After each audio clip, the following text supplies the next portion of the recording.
अस्सलाम वालेकुम स्टूडेंट्स। हमारा नेक्स्ट प्रैक्टिकल है determination of volume of sphere using screw gauge. Sometimes screw gauge को माइक्रोमीटर स्क्रू गेज भी कहते हैं और ये एक मोस्ट रिपीटेड प्रैक्टिकल है। हमें याद रखना है वो तमाम प्रैक्टिकल जिनको हमने रेड हाईलाइट किया होगा वो मोस्ट इंपॉर्टेंट होंगे और वो मोस्ट रिपीटेड होंगे, तो इनको आपने एहतियात से करना है। अब जस्ट लाइक वर्नियर कैलिपर्स, इसमें भी जो चीज़ हमने सबसे पहले लिखनी है वो हमने लीस्ट काउंट फाइंड करना है। तो पिच का जो लीस्ट काउंट का फार्मूला है वो फार्मूला होता है, हम स्क्रू गेज की पिच को डिवाइड करते हैं सर्कुलर स्केल पे टोटल डिविजन्स के साथ। तो least count is equal to pitch of screw gauge divided by total number of divisions on circular scale which is equal to, अब अगर हम बात करें पिच की तो ये बराबर है 1 mm और सर्कुलर स्केल पे यूजली 100 डिविजन्स होती है। तो इनको जब डिवाइड करते हैं तो आंसर आता है 0.01 मिलीमीटर। तो पहली चीज़ जो हमने याद रखनी है in case of screw gauge, वो ये याद रखनी है कि हम स्क्रू गेज के केस में तमाम रीडिंग्स मिलीमीटर में लेंगे, लेकिन वर्नियर कैलिपर्स के केस में हमने तमाम जो रीडिंग्स ली थी वो सेंटीमीटर में ली थी। दूसरी चीज़ जीरो एरर, हम सपोज करेंगे जीरो एरर नील है तो करेक्शन फैक्टर भी नहीं अप्लाई करेंगे, जीरो करेक्शन भी क्या आ जाएगी, नील आ जाएगी। देन हमारे पास ऑब्जर्वेशंस का टेबल है। अब ये ऑब्जर्वेशन टेबल बनाना कैसे है,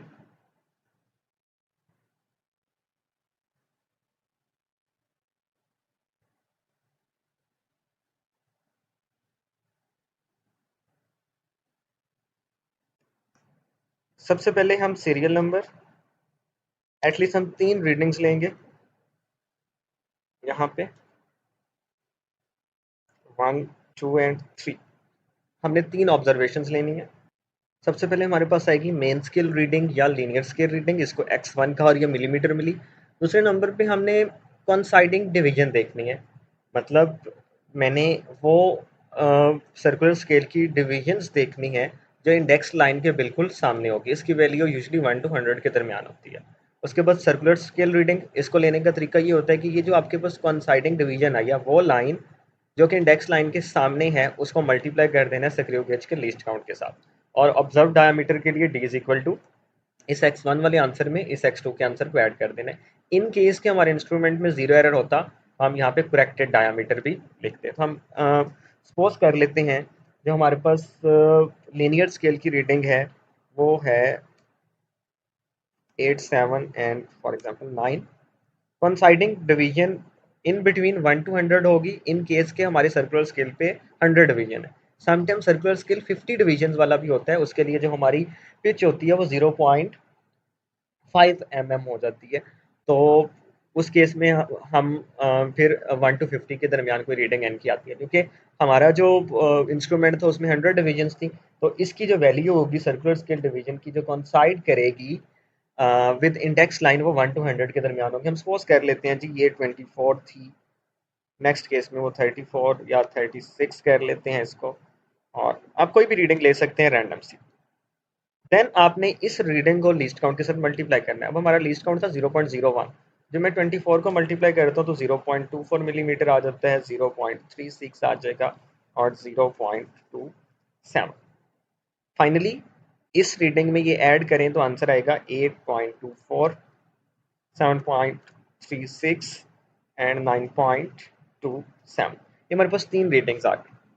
उसके बाद हम कैलकुलेशंस की तरफ बढ़ेंगे।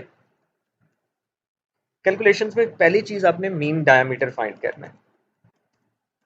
अब मीन डायमीटर को फाइंड करने का मेथड ये है कि आप इन तीनों वैल्यूज को ऐड करके टोटल नंबर ऑफ ऑब्जर्वेशंस 3 हैं तो इसके ऊपर क्या करेंगे, डिवाइड करेंगे। तो हम भी यही काम बिल्कुल यहाँ पे करने जा रहे हैं इसके साथ। हम इन 3 वैल्यूज को आपस में ऐड करेंगे।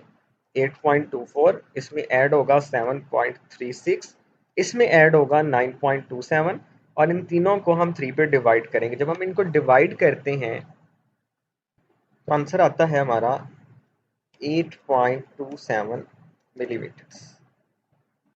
नाउ हम अपने टारगेट की तरफ जाते हैं। हमारा टारगेट था कि हमने एक स्फीयर का डायामीटर फाइंड करना, और अगर आपको स्फीयर दिखाना चाहें तो एक स्फेरिकल ऑब्जेक्ट, ये सॉलिड ऑब्जेक्ट इस तरह का 3 डायमेंशनल के अंदर ये होगा एक सॉलिड ऑब्जेक्ट, 3D ऑब्जेक्ट। अब इस 3D ऑब्जेक्ट का जो वॉल्यूम होता है उसका फार्मूला हमारे पास होता है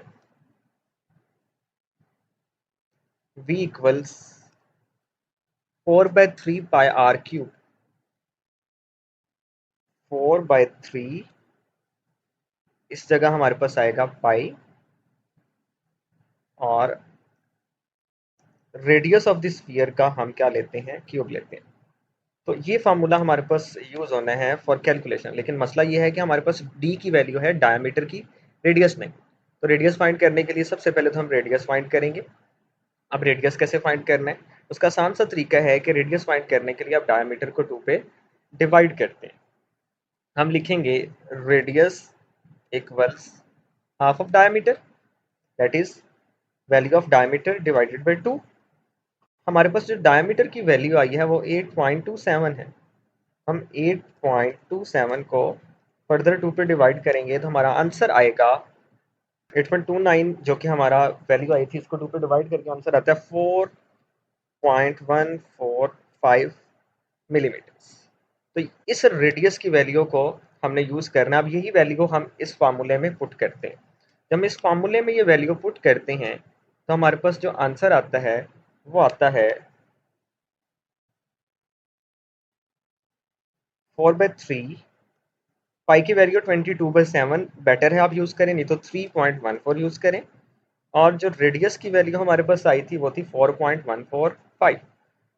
4.145 का हमने क्यूब लेना है। 4.145 इसका क्यूब इक्वल्स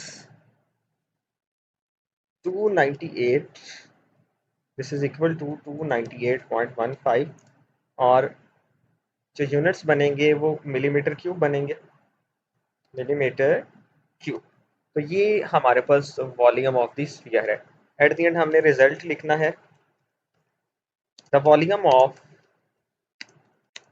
स्फीयर इज, ये हमारा आंसर आया।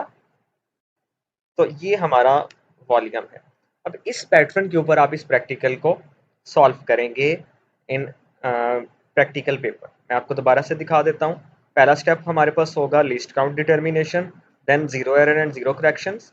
यहाँ पे इन चीज़ों के आपको 2 मार्क्स मिल जाएंगे। उसके बाद हमारे पास ऑब्जर्वेशंस का टेबल सबसे ज़्यादा इंपॉर्टेंट है। तो जब आप ये ऑब्जर्वेशंस का टेबल कर लेते हैं तो इस ऑब्जर्वेशन के टेबल के 5 मार्क्स हैं। 5 + 2 7 मार्क्स आपके यहाँ पे हो जाते हैं, और फाइनली कैलकुलेशंस में 3 मार्क्स आपको मिलते हैं, तो ये टोटल 10 मार्क्स हो जाते हैं टिल रिजल्ट। तो आपके पास जो आंसर आएगा वॉल्यूम ऑफ दिस फिगर वो आएगा 298.15 क्यूबिक मिलीमीटर। आई होप ये आपको क्लियर होगा। इंशाल्लाह ताला नेक्स्ट वीडियो में नेक्स्ट प्रैक्टिकल के साथ हाजिर होंगे। अपनी दुआओं में याद रखिएगा। अल्लाह हाफिज़।